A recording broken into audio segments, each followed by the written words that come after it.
The night they carried the king in half dead, I was the only person in the healing hall too unimportant to be sent out of the room.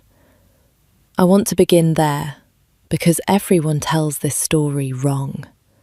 They tell it as though the king was saved by the great healers, by the war surgeons with their clean hands and their certainty. And it is true that those men stood around his bed all that long night. They stood. I have noticed, across a life spent at the bottom of rooms, that important people do a great deal of standing at the moments that matter most.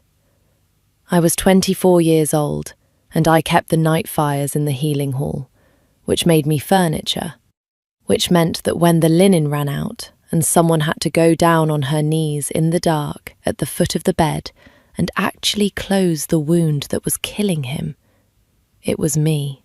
Because furniture does not need to be asked, and furniture does not need to be thanked.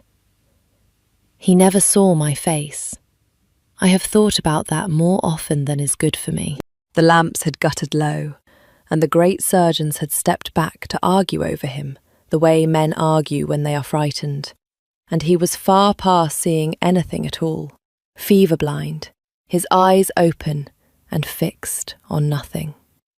I knelt in that dark and did the work with my hands, because my hands were the only ones still doing it. I knew who he was, of course. Everyone knew the king had ridden to the border, and everyone knew what had come back. Halvar of the Iron Reach, the wolf who had held the mountain passes against 3 packs and a hard winter. The king, they said, could not be killed, which is the sort of thing people say, I have found. Right up until the night it is very nearly disproved, on a cot that smells of blood and tallow and other men's fear.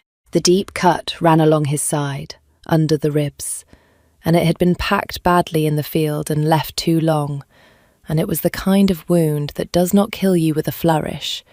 It kills you slowly, from the inside, while everyone is busy admiring the bigger and more dramatic ones. The surgeons were busy with the dramatic ones, so I cleaned the quiet one. I have small hands and a steady stomach, and a way of going very still inside when a thing has to be done.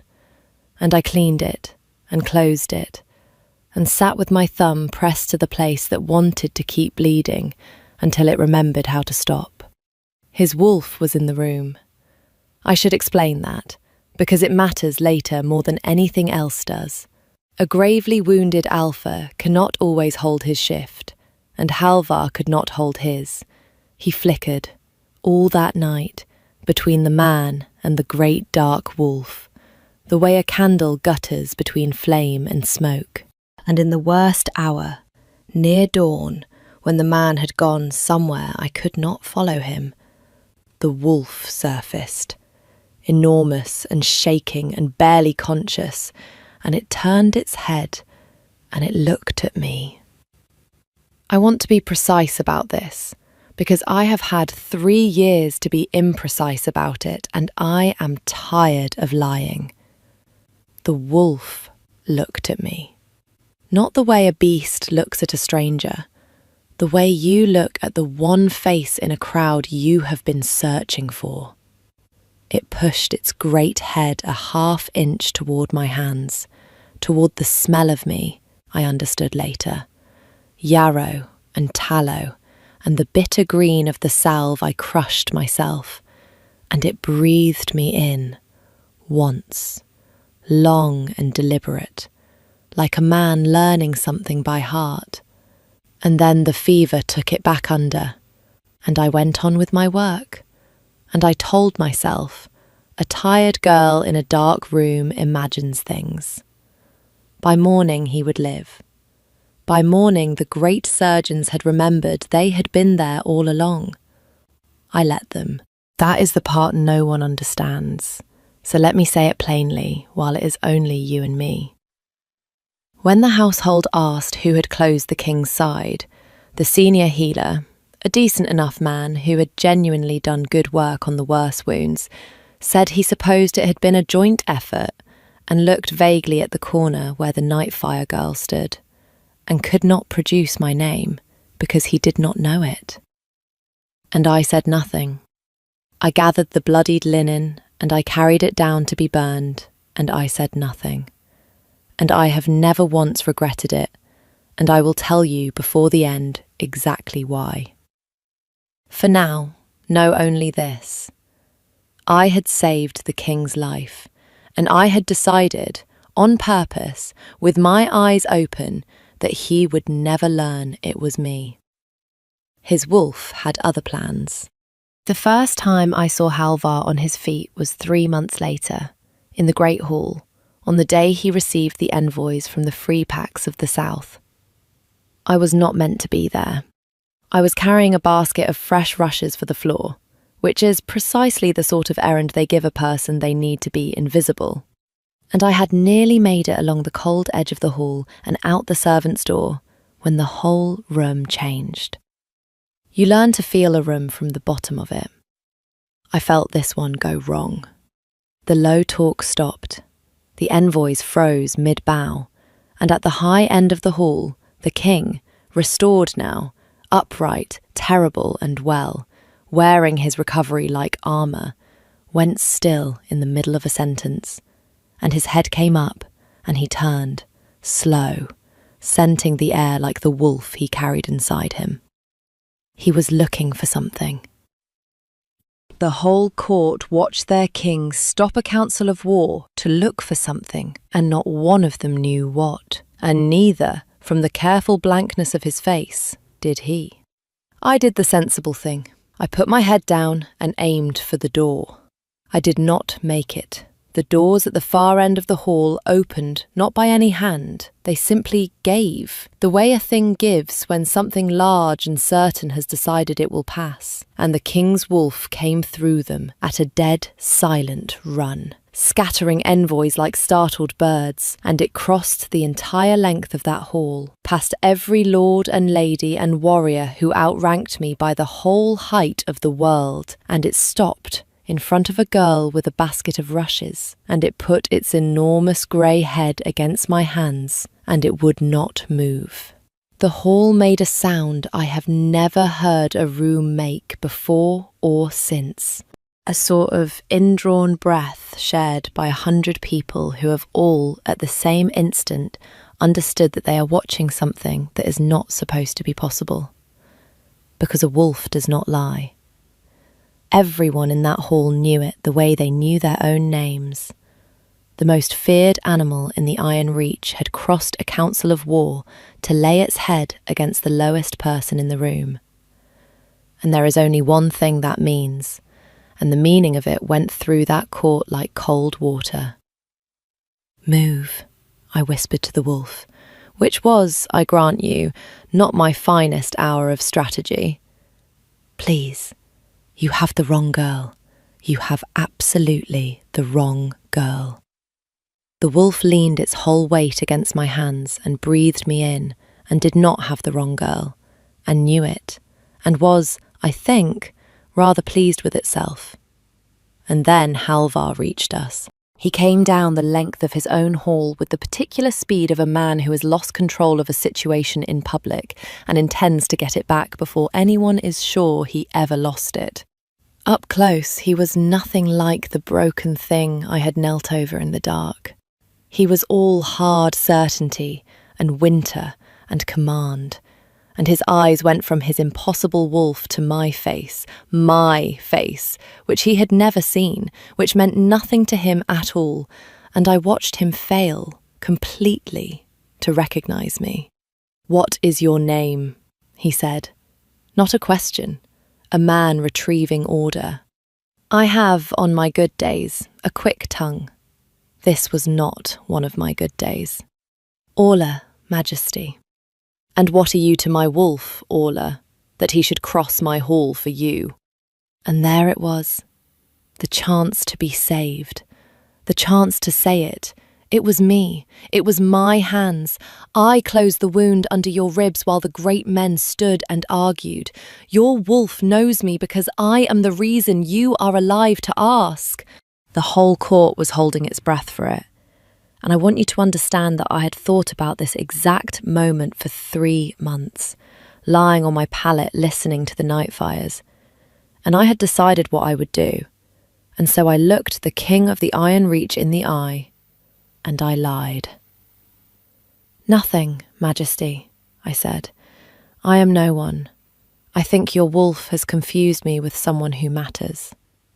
Here is the truth I would not give the king, the one the whole court would spend the following weeks failing to guess. I had grown up in a border village that the king's grandfather had once owed a debt to. I will not bore you with the whole of it. I will tell you only that I watched, as a child, what happens to small people when the great remember they owe them something. The gratitude comes first, and it is real, and it is warm, and it is brief. Then comes the discomfort of the debt, because no powerful person enjoys being indebted to a nobody. It itches at them. Then comes the quiet work of making the debt smaller than it was, of misremembering it, of resenting the person who is owed for the crime of being owed. I watched my own grandmother go from the woman who saved a lord's son to the woman the lord's house could not quite look at, and then to a story, and then to nothing. I had decided, somewhere around the age of 9, that I would never in my life be owed by a powerful man. It is the only thing I have ever been truly certain of. I would rather be no one freely than someone on another person's terms. And the cruelty of that night 3 months past was that I had saved a king without meaning to. And the only way to keep my one certainty was to give away the one thing that might have lifted me out of the dark forever. So you see, when I told Halvar I was no one, it was not modesty, and it was not fear. It was the single most stubborn act of self-respect I have ever committed. I just did not expect it to start a war. The man who started the war was Lord Varric. Varric was the king's spy master, which is a polite word for the person whose whole craft is assuming the worst about everyone and being correct often enough to be kept.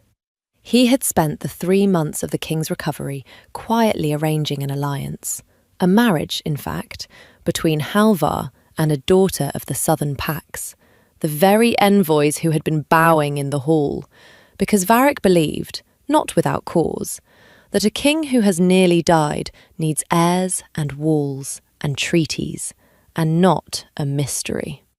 And here was the mystery. A wolf bonding in open court to an unknown woman with no rank and no name, and, most alarming of all to a spy master, 3 months of unexplained proximity to the king's wounded body in the dark. He found me that same evening. He did not threaten. Men like Varric do not threaten. They explain, kindly, the shape of the trap you are already in. "A woman no one can account for," he said, "tended the king in the dark on the night he was most vulnerable. And now the king's own wolf has marked her in front of the southern envoys on the very day I was to seal a peace. You can see how it looks." He folded his hands. "I do not think you are an assassin, Orla. For what it is worth, I do not. But I have built my life on what things look like, and this looks like a planted blade that has been waiting 3 months in the king's own household. I would be failing him not to put you to the question. You understand. It is nothing personal. It is simply that you have made yourself impossible to explain, and I cannot afford anything I cannot explain." That was his first move, and it was a clean one. By naming me a possible blade, he made my silence into evidence. The more I insisted I was no one, the more I looked like someone hiding something. My one certainty that I would never claim what I was owed had become the very rope they would hang me with. I have to pause here a moment, because the trap had just closed around me as neatly as you have seen, and I would like you to sit in it with me before I tell you how it broke. So while we are here, in the dark of it, when this is done, tell me whether you would have lied the way I did, knowing they could turn it against you. And if you would like the next of these stories to find you here in the dark, you could follow along. It costs nothing, and the company helps. There. Now let me tell you what the king did with the night I spent in that cell. He had me taken the next morning, quietly. A locked room off the gatehouse, the kind they keep for people who have not yet been decided about. What I did not know, what I could not have known in the dark of that room, was that the king had spent the night not sleeping. I learned the rest of it later, in pieces, mostly from Edric, who was the king's second and the only man in that house brave enough to tell me the unflattering parts. He told me that Halvar had gone back to his chambers after the scene in the hall in a fury, determined to forget the whole impossible business, to let Varric make it disappear, to marry his southern bride and rule his recovered kingdom and never again be made to look like a man whose own wolf had a better idea than he did. He told me the king had dismissed me, in his own mind, the way he had dismissed me 100 unknowing times before, the Nightfire girl, the furniture, the nothing. And he told me that the wolf would not let him. All that night, Edric said, the king could not settle. His wolf paced him from the inside, restless to the edge of pain, dragging him again and again to the one thing his pride had refused in the hall. And somewhere in the small hours, the king gave up fighting it long enough to ask his wolf, the way an alpha can, in the wordless place where they meet, the only question that mattered. Why her? Why this one? Why, out of every soul in my kingdom, would you cross a hall for a girl with a basket of rushes? And the wolf, Edric said, gave him the answer the man had buried so deep he had forgotten he was carrying it. Not a word, a smell. Yarrow and tallow and bitter green. The smell of a pair of hands in the dark on the worst night of his life. The smell of the one thing that had kept him in the world when the great men were only standing around watching him leave it. The king remembered being saved. He had simply never known by whom. His wolf had known all along and had been trying to tell him since the hall, and the man had been too proud to listen. Edric said the king was out of his chambers before the wolf had finished. He said he had never seen Halvar move like that, not in battle, not anywhere, and that the king went not to the council, not to Varric, but straight down through his own holdfast to a locked room off the gatehouse, and that he tore the bar off the door with his bare hands rather than wait the 4 seconds it would have taken to find the key. I was sitting in the dark with my back to the wall when the light came in. He filled the doorway. For a moment he did not speak. He looked at me the way he had looked for something in the hall, except now he had found it, and the finding had undone him. The terrible certainty was gone out of his face. What was left was the face of a man who has just understood that he owes everything he is to a person he tried, the day before, to have erased. "It was you," he said. His voice was not even. "In the dark, the wound under my ribs, the great surgeons did not close it. You did. My wolf has been trying to tell me since the hall, and I would not." He stopped. His jaw moved. "I dismissed you. Yesterday, in front of my court. I let Varric take you, the woman who put her hands in my side and kept me in the world, and I let them lock her in the dark like a blade. I got to my feet, because I would not have this conversation sitting on a floor. You did not know. My wolf knew. Your wolf, I said, has fewer reasons than you do to be careful. That is not a virtue, Majesty. That is just a shorter memory of being hurt. That stopped him. I have noticed it is the true things that stop powerful men, never the clever ones. Why, he said at last, quietly, why would you save my life and then lie to my face about it? Do you know what I would have given you? Anything. A name, a place, land. You could have walked out of that hall a lady of this house, and instead you told me you were no one. And here was the moment I had been certain of since I was 9 years old. So I told him the truth, the whole of it, the village and the debt and my grandmother and the long, slow way the great unmake the people they owe. I told him I would rather be no one freely than someone on his terms. I told him I had not lied to protect myself from him. I had lied to protect the one thing I had ever owned outright, which was the right not to be his to repay.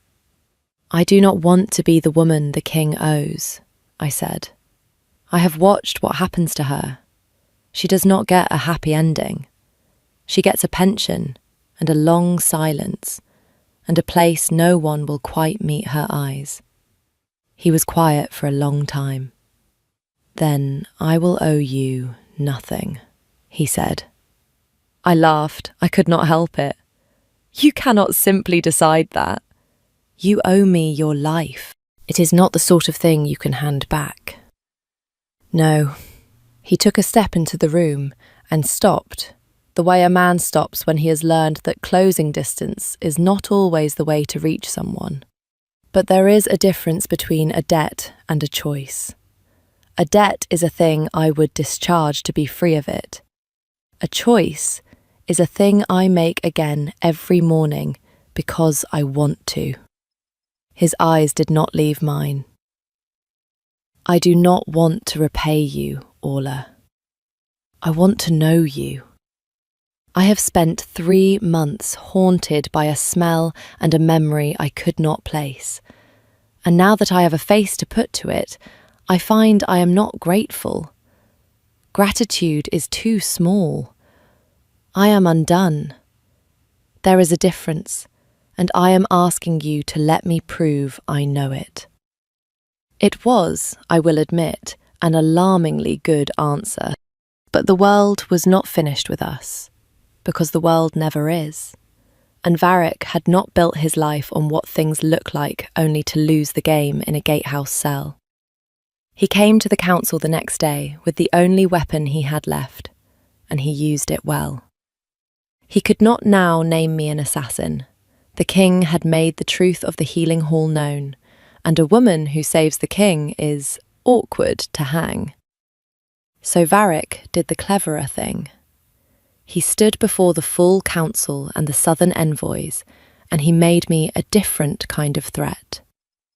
He reminded the king, gently, ruinously, of the alliance. He reminded the hall that the southern pacts had come in good faith to seal a peace through a marriage, that the king had given his word, that a kingdom only 3 months out of its near death could not afford to humiliate 3 packs at once over a still-room healer the king happened to feel he owed. He turned my rescue into the king's leash.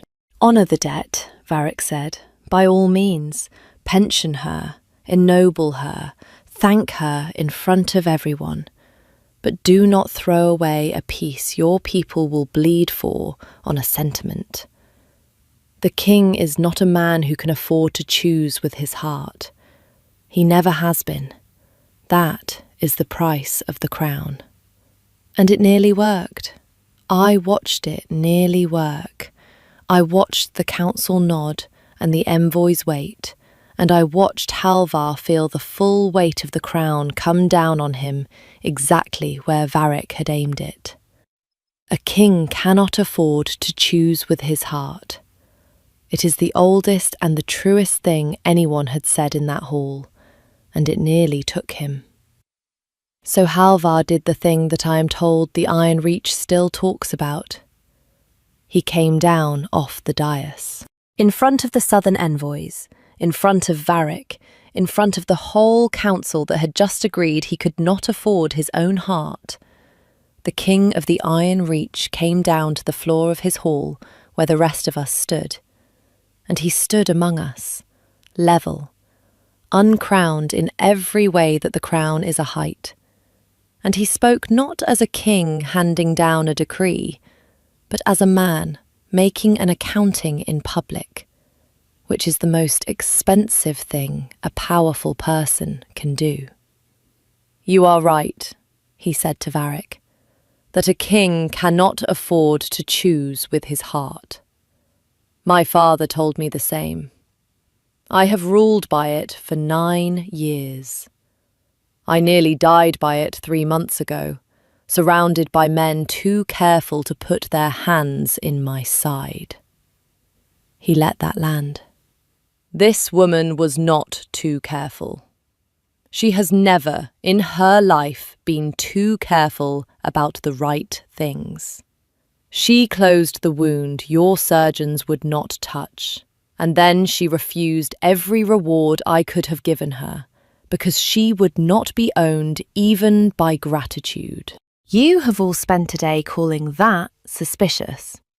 I have spent a day learning it is the only entirely honourable thing I have witnessed since I took this throne. His voice did not rise. It did not need to. I will keep faith with the Southern Pax in every way that does not require me to give my name to someone I do not love and withhold it from someone I do. If that costs me the alliance, then I will pay for it in the coin kings are supposed to pay in, which is their own blood and their own borders, and not in the life of the one person in this hall who asked me for nothing. The Southern envoys, to their lasting credit, were not insulted. The eldest of them, a grey woman with a soldier's hands, looked at me for a long moment and looked at the wolf leaning against my side and said that her pax did not make peace with men who could be talked out of their own hearts, and that she would carry home the news that the Iron Reach was ruled by one who could not, and that this was a better foundation for a treaty than a wedding. Varric, I am told, did not speak again in council for a month. He kept his post. Halvar said a king who surrounds himself only with people who tell him what he wants to hear is exactly the king who ends up bleeding out while the careful men argue, and that he would rather keep the man who had been wrong out loud than replace him with someone agreeable. I have come, slowly, to think he was right. The kiss, when it finally came quietly, the way the truest things in my life have always come quietly. It was a fortnight later, on the cold walk above the orchard, and he had been talking. He talked, once he started, like a man emptying a room he had kept locked for years, and he stopped and looked at me as though I were a debt he had stopped trying to pay and started simply wanting to keep. When he kissed me, what broke open in me was not heat. It was the unbearable relief of being chosen by the man and not only known by the wolf. Chosen with the eyes open in the daylight by the one who had every reason of state to choose otherwise and chose me anyway. I had spent my whole life making certain no one could want me on terms I had not set, and here, at last, was a want that had walked off its own dais to meet me on the floor. I am writing this 3 years on, from a window seat in the King's Library that the household now simply calls mine, while down in the yard my husband is losing an argument with his own wolf about whether it is permitted to sleep across the nursery door. The wolf is winning, as the wolf always wins, because the wolf was right about everything before either of us was. Varric dined with us last week and told me, dryly, that I remain the single most inconvenient thing ever to happen to the security of the Iron Reach, and that he has decided to be glad of it. From Varric, that is very nearly a love letter. A messenger came in the spring from my old border village. They had heard, the way the far edges of a country always finally hear, that the night fire girl had married the Wolf King. They did not ask for anything. They only wanted to know if I remembered them. I sent back word that I remembered all of it, that I had seen to it the village would never again be a place where the great forget the small, and that I had named our daughter for my grandmother, who saved a lord's son once and got nothing for it, and deserved a granddaughter who got everything. I think about her often now, in this warm room that is mine, and was always going to be mine the moment I decided it would be no one's gift. How close I came to being a story that ends in silence. How a wolf with a longer memory than its king once crossed a hall full of his betters to lay its head against my hands. Because instinct is not fooled by rank, and the body remembers who kept it in the world, even when pride would rather not. So tell me, and I will read every one of them. Would you have lied in that hall the way I did? Would you rather be no one freely than someone on another's terms?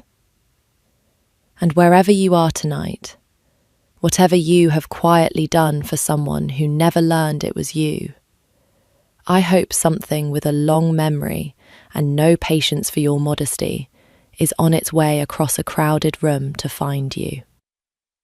Follow along, and the next one will. I will leave the fire lit. After all, the careful ones only ever stand around the bed. It is the rest of us who put our hands in the dark.